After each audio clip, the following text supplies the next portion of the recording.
Hello everyone, আসসালামু আলাইকুম। আজকে আমরা বেসিক ইংলিশের একটা পার্ট নিয়ে আলোচনা করবো, হচ্ছে পজিটিভ ভার্বের ব্যবহার। বিশেষ করে আমরা মেকের ব্যবহারটা শিখবো। ঠিক আছে, দেখেন আমরা এখানে লিখছি হচ্ছে আই লার্ন, মানে কি আমি শিখি। যদি আমি বলি আমি শিখাই, তার মানে কি হবে আই টিচ। দেখেন এই যে লার্ন শব্দের ডিরেক্ট একটা পজিটিভ ভার্ব আছে, সেটাকে বলা হয় হচ্ছে মানে লার্নের পজিটিভ টিচ। ঠিক আছে, এরকম স্পেসিফিক আমাদের 12টা ভার্ব আছে, যে ভার্বের স্পেসিফিক হচ্ছে আমাদের কি আছে পজিটিভ ভার্ব আছে। বাট আদার্স যত ভার্ব আছে, এখন আমরা তো অনেক ভার্ব ইউজ করি, তাই না? তো বাকি যত ভার্ব আছে সেগুলোকে যখন আমরা পজিটিভ করতে যাব, তখন আমাদের কয়েকটা প্যাটার্ন ফলো করতে হয়। ঠিক আছে, তো বিশেষ করে আমরা মেক দিয়ে করতে পারি, হেল্প দিয়ে করতে পারি, তারপর হচ্ছে গেট দিয়ে করতে পারি, তারপর হচ্ছে লেট দিয়ে করতে পারি। তো বিশেষ করে আমরা আজকে মেকের ব্যবহারটা শিখবো। ঠিক আছে, কিভাবে আমরা গঠন করি দেখেন। তার মানে বলতেছে হচ্ছে আই লার্ন, আমি শিখি। তার মানে আমি শিখাই কি হবে আই টিচ, কারণ এটা ডিরেক্ট কি আছে আমার পজিটিভ ভার্ব আছে, মানে শিখি শেখাই, এটা ডিরেক্ট পজিটিভ ভার্ব আছে।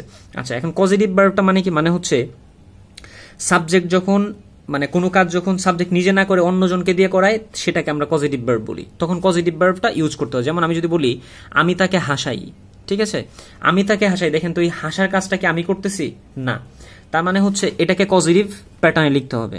ঠিক আছে, আচ্ছা যদি আমি বলি আমি তাকে হাসাচ্ছি, দেখেন আমি তাকে হাসাচ্ছি, ঠিক আছে, এই যে হাসানোর কাজটা আমি করতেছি না, কি করতেছে তাকে দিয়ে আমি হাসানোর কাজটা করতেছি, তাই না?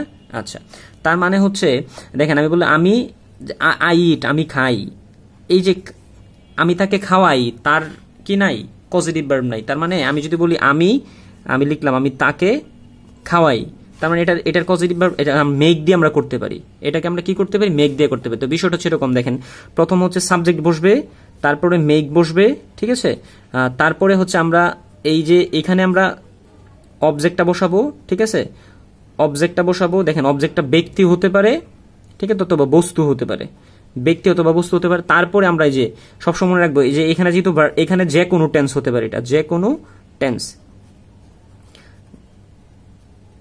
ঠিক আছে, এটা যে কোনো টেন্স হতে পারে এই পার্টটা। আর তারপরে এই যে এরপরে যে আমাদের ভার্বটা আসবে, সবসময় ভার্বের বেস ফর্ম বসবে, মানে হচ্ছে ভার্বের মূল ফর্মটা বসবে, তারপর বাকি অংশ বসবে যদি কিছু থাকে। তার মানে আমরা এখানে লিখবো, যেমন আমি তাকে, আমি বলছি আমি তাকে খাওয়াই, তার মানে খাওয়ানোর তো ইংরেজি আমরা জানি না, তাই না? ইটর তো খাওয়া, কিন্তু খাওয়ানোর ইংরেজি কি? তার মানে তখন আমাদের পজিটিভ প্যাটার্নে করতে হবে। তার মানে আই মেক হিম ইট, আমি তাকে খাওয়াই। ঠিক আছে, দেখেন এই যে এটা হচ্ছে V0, মানে এখানে এস বাই এস হবে না, বার বাই এনজি হবে না, কোনো কিছু হবে না।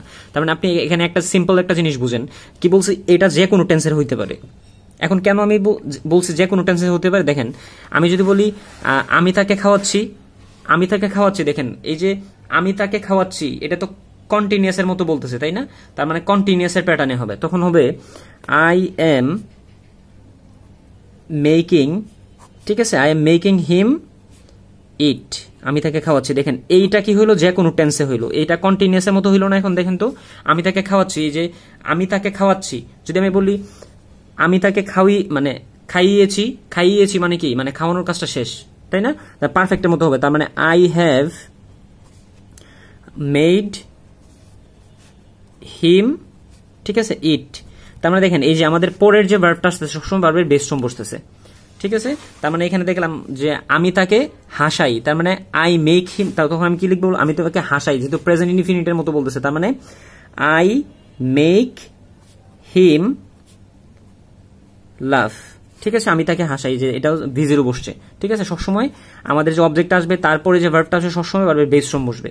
তারপর আমি যদি বলি আমি তাকে হাসাচ্ছি, দেখেন হাসাচ্ছি চলমান বোঝাচ্ছে না, তখন এখানে করবেন আই এম মেকিং হিম লাভ, আমি তাকে হাসিয়েছি, তার মানে আই হ্যাভ মেড হিম লাভ, আমি তাকে হাসিয়েছি। আমি যদি বলি আমি তাকে হাসিয়েছিলাম, তার মানে পাস্ট টেন্স, এই জন্য বলছিলাম যে কোনো টেন্সের জায়গায় হবে। ঠিক আছে, এইখানে টেন্সের প্যাটার্নটা হবে, তারপরে সবসময় ভার্বটা যে আসবে সেটা বেস ফর্ম হবে। আমি তাকে হাসিয়েছিলাম, তার মানে কি হবে আই মেড হিম, এই যে তখন লিখবেন লাভ।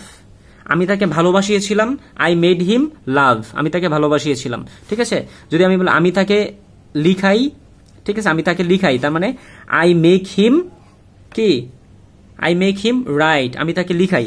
আর যদি বলি সে আমাকে হাসায়, দেখেন আমি কি লিখছি, সে আমাকে হাসায়, তার মানে হাসে কে? আমি হাসি, তাই না? সে আমাকে করতেছে, তার মানে হি মেক্স। এখানে কেন মেক্স হলো বলেন তো? কারণ সাবজেক্ট হলো third person singular number. Makes me love, he makes me love. বুঝতে পারছেন? তো আজকের মতো এখানেই। আপনি এই যে, আচ্ছা আমি একটু বলে নিই, এই জায়গার মধ্যে আপনি যে কোনো টেন্স আনতে পারবেন, ঠিক আছে? এটা ডিপেন্ড করে আপনি কোন ধরনের বাক্য বলতেছেন। যদি প্রেজেন্ট টেন্স বলেন তাহলে প্রেজেন্টের মতো হবে, যদি পাস্ট টেন্স বলেন, যদি আপনি বলেন আমি তাকে হাসাচ্ছিলাম, ঠিক আছে, আমি তাকে হাসাচ্ছিলাম মানে পাস্টে কন্টিনিউয়াস করতেছেন। পাস্টে কন্টিনিউয়াস মানে কি? Past continuous. তার মানে বললাম আমি তাকে হাসাচ্ছিলাম, আই ওয়াজ মেকিং হিম লাভ, আমি তাকে হাসাচ্ছিলাম। দেখেন ওই যে পাস্টে কাজটা চলমান ছিল, সেজন্য আমি তাকে হাসাচ্ছিলাম বলতেছি। আমি যদি আমি তাকে হাসাচ্ছি, আই এম মেকিং হিম লাভ। আমি যদি বলি সে আমাকে হাসাচ্ছে, হাসাচ্ছে মানে কি? এখন চলমান বোঝাচ্ছে। তার মানে হি ইজ মেকিং মি লাভ, তখন হবে হি ইজ মেকিং মি লাভ। ঠিক আছে, বুঝতে পারছেন? আর যদি বলে হাসিয়েছে, তার মানে he has made me love. বুঝতে পারছেন? আশা করি বুঝতে পারছেন। তো আজকের মতো এখানেই, নতুন ভিডিওতে নতুন আসবো। আপনারা যদি চান কমেন্ট করে জানাবেন কোন কোন টপিকে আপনাদের সমস্যা। তো ভালো থাকবেন, সুস্থ থাকবেন, বাই।